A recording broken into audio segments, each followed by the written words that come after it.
What is up, my Ox survivors? This is Alcarin, And this is Lucy. And this is Jal Harad. bringing you another awesome episode. Oh my god! Oh my god! Oh yeah, so what type of server are we on now, guys? Well, things have changed a little bit. Jarl, do you want to explain it? Well, we're now running, the island, I think we're on now? Yeah, we're on the island, and we're still running Primitive Plus, and a few things have changed. A few great things have changed, in my opinion. I would agree. So Gigas, they spawn, but are untamable. And Lucy's come around smacking me. So Gigas are spawnable, or they spawn, but they are untamable. I think everybody's in agreement that that was a good decision, right? Also, all flyers that are rideable with a saddle are untamable. So it's a completely ground-based game, and I know that to some of you that might take away from the game, but for the most part, I think it really adds to the game. It makes raiding actually an art versus somebody just going on a flyer that's OP. Also, we made Branos untamable. Not that they're OP or anything. It's that they have a tendency to cause a lot of lag, and some people like to just tame a bunch of Branos and then just gather a bunch of berries, and just cause a bunch of lag to try to troll a server. And so we took those out or made them untamable. And so I hope you guys join the server, and I hope you guys like it. This one's separate. We run two now. We have a hardcore server, and then there's this one. Check out the down there for the titles. And let's continue with the base tour. Absolutely. Lucy, do you want to lead? This is the amazing base that Jalharad and Mayo made. Before we were even in their tribe, they busted it out. You want to explain it, Jalharad? It's pretty simple design. You have, kind of a main room, and then if you open up these doors using Alcarins' patented double door technology. Did you pay the copyright fee? No, that's why you're in the tribe. Oh, okay. Yeah, that makes sense. Very nice.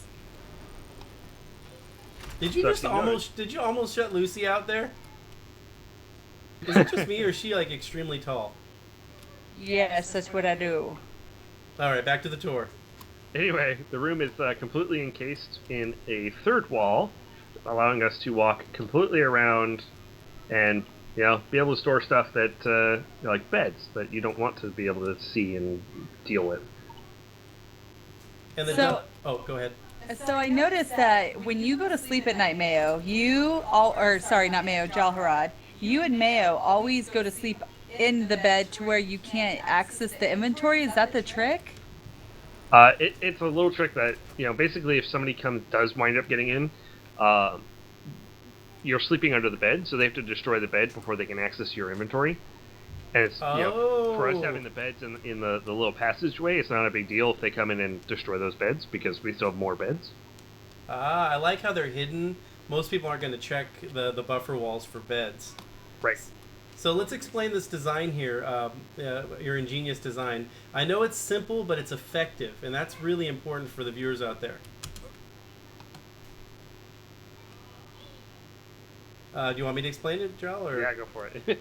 Okay, so on the outside here, since there are no flyers, this is a prime location on the island. I'm gonna throw up my map right now. You can see where we're located. I call it the crater. It's about 2268-ish. Let's go ahead and check out the gates. I think it's actually the in-game name is called the Hidden Valley. The Hidden Valley, okay. Sweet. So, Jarl built this awesome tower here, and I've helped add to it. The idea is that it's built out of stone, which is cheap, but on Primitive Plus, it's pretty good stuff, to be honest. It's really difficult to break. You either got to kill it with powder kegs or hit it with a catapult. And these organics are growing, and they're piped out to the center here, which is where the water comes from. And the reasoning for the spikes is, Lucy or Jarl? Those would be to prevent anybody from walking up with, like, say, a T-Rex and chomping all those plants to death.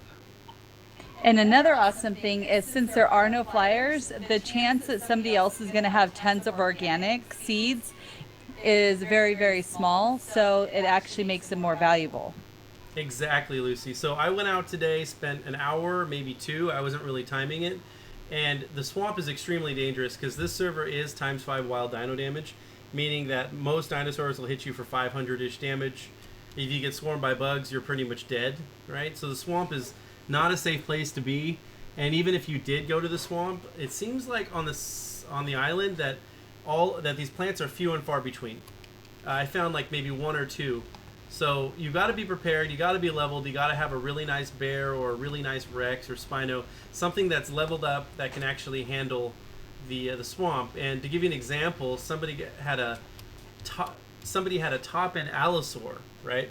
And they went into I don't know if it was level capped, and they went into the swamp and lost it. That's how easily you can get destroyed on this server. Speaking of which, join the server. We need more people. We love having people that join. It's totally open. And we even have our own personal beaver dam down here because of our pond. Yep, we can harvest cementing paste here and beaver spawn in the middle. We're thinking about in the very center-ish building a tower, an organic tower. I don't know if that's going to mess up our beaver spawns though. I don't know. What do you guys think? The viewers out there, Jaharad, Lucy? Honestly, I think it'll mess it up, but we'll have to see. I mean, we can always take it down. We can build maybe a really thin, like 2x2. You know, like not a 4x4. Yeah, we can do That that. might work better. So there's only 3 physical entrances currently, unless you want to throw yourself over the ledge, which is going to be spiked off eventually with metal completely. We started here on the right-hand side, but on the left-hand side, it's not completely done. You want to go ahead and explain these entrances and how you choked them? Well, I just placed some behemoth gates on here and filled in the gaps with some stone walls. And what made you fill in the gaps with the stone walls? Tell them the missing piece. Well, the reason I would fill in the gaps is so that people or small dinosaurs like a raptor or a saber-tooth can't get through and just circumvent the gate itself. And there's 3 entrances total? 3 of these type of chasm entrances total, and the idea is we want to build one of these towers for each of these. That's the idea. We've done some testing. They seem to work. We just got to do the building now, pretty much. Absolutely, and if you keep your buildings to a minimum, you're actually really going to have a lot of space to harvest while staying within your own base. I really do like the fact that we can harvest our own dinosaurs in here. I really like it. The only concerns are gigas, not that they're tameable, but they can be aggroed and then lured over the ledge. I hate to say it because people are going to do it before we'll probably get the walls up before it happens, hopefully. They can lure giga in here, and depending on how your organics are set, if they're not set for wild or all targets, then you could have a huge issue. They could come right in, and at 600 base damage, wilds are going to just wreck all your tames, pretty much. That's accurate. However, you have to remember that these people don't have flyers to stay away from gigas, so the chance that they're going to lure it in without being hit first is going to be slim to none. They just need a fast dino, pretty much. They just shoot it with a crossbow from a far range and then hop on a raptor or something fast like a bear, and they can do it. But you're right, now that there's no flyers, people are probably not going to mess with gigas, so it's less of an option. There's more risk involved. 100% true, on top of the fact that getting to each doorway is a long tunnel, basically, just a huge open area that you would have to bring them through, dangerous. Plus, through the woods is completely packed full of trees and foliage and rocks, so they'd get stuck. It would be very, very dangerous. And I wanted you guys to give your opinions on, we did a Why Primitive Plus episode 1 or 2 postings back, and our reasonings, I guess, weren't good enough for some people. Some people wanted more explanation. Why should you play Primitive Plus over Vanilla ARK? What do you think, Joel? Like, what does this have over Vanilla? Primitive ARK has it has a lot of things going for it, but one of my complaints is the tech level gets too high. When you start building metal bases and using rocket launchers, like you get to that level and you're like, oh, I'm gonna go raid somebody, and here's my rocket launcher. I have 30 rockets. Okay, now I'm in your base and I've raided you. And it's just a matter of how many rockets I can carry, and pretty much, and how many Geigas I can bring to take out all your tame dinos, and that's the end game, right? Right. There's very little strategy to it, and very little difficulty to it. Yeah. Go ahead. Hence the beauty in no flyers, because it actually brings strategy to the table. Yeah, now people are actually writing and using dinosaurs, because the end game PvP is get your Kets, get your Pteranodons, get your RGs, come over, put a catapult on your Kets, and come destroy people. That was the whole game. People weren't really using ground dinosaurs very much, unless it's a Giga, and those were untamable or not allowed on the not-allowed list. So now it's like people are using bears, they're using T-Rexes, they're using Spinos, they're using Raptors. Now these travel mounts have a purpose. Because, let's be honest, I mean, when you got a Pteranodon, why would you ever tame a Gallimimus unless you're just trying to fill your dossier, right?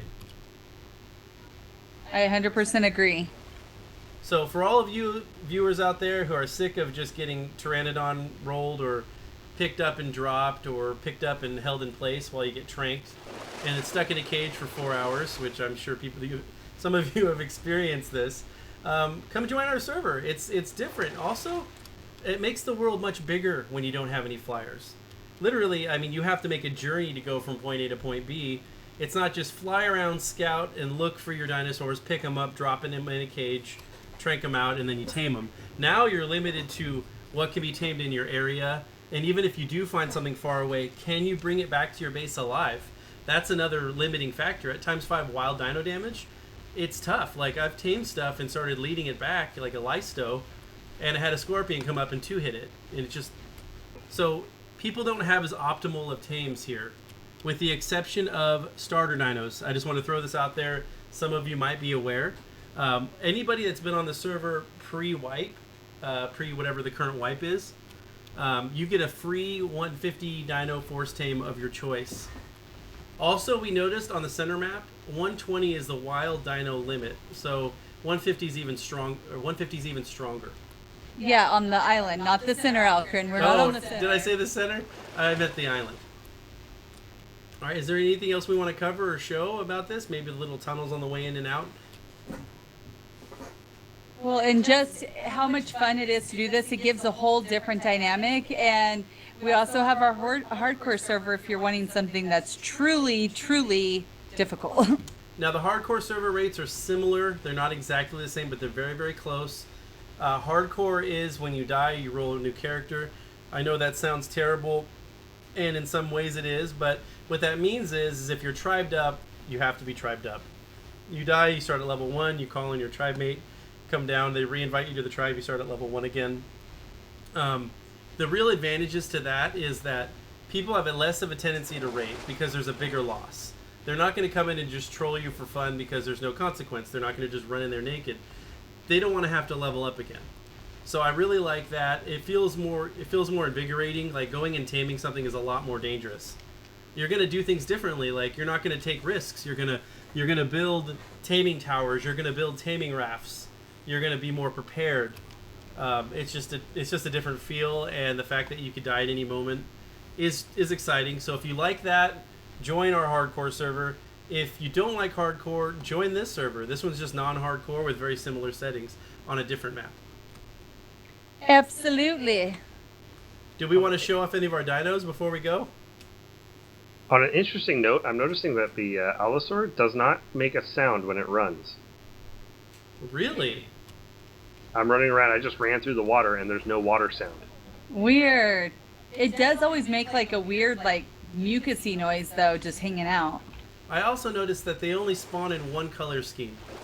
They're just that orange, whatever that orange color is.